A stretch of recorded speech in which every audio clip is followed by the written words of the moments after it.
DJ Amit Raj.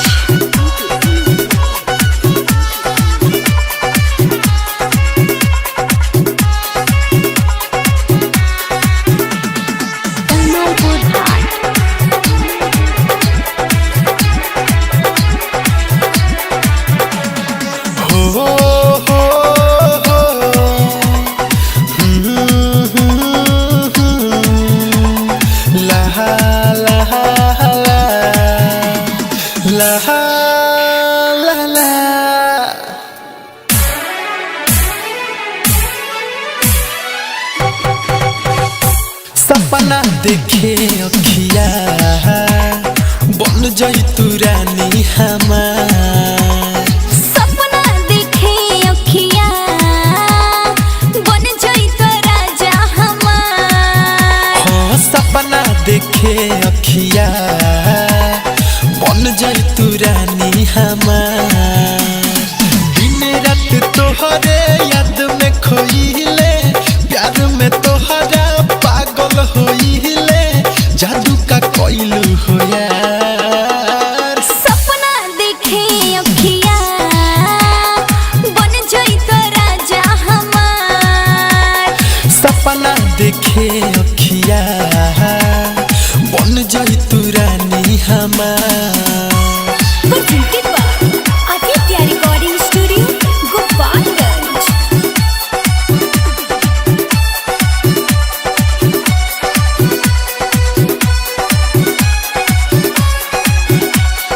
DJ Amit Raj.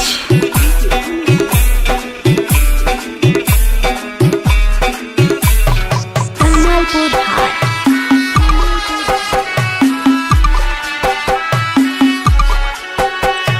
छोड़ब ना साथ सनम हम करतानी वादा।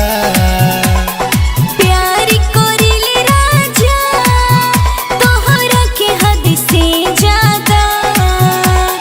छोड़ब ना साथ सनम हम करतानी वादा। प्यार कोरिले राजा तोहरा के हद से ज्यादा। सुनो सुनो रानी सोभे जहानी दिल में बसा के रखले बहानी लुटले जाइला। सपना देखे अखिया बन जाई तो राजा हमार। सपना देखे अखिया बन जाई तू रानी हमार। DJ Amit Raj. Presented by Aditya Recording Studio, Gopalganj. Kamalpur हाट।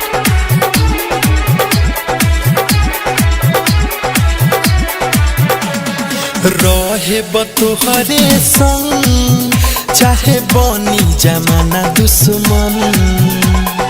तोहरे ही नमवा से अब धड़केलाई धड़कन।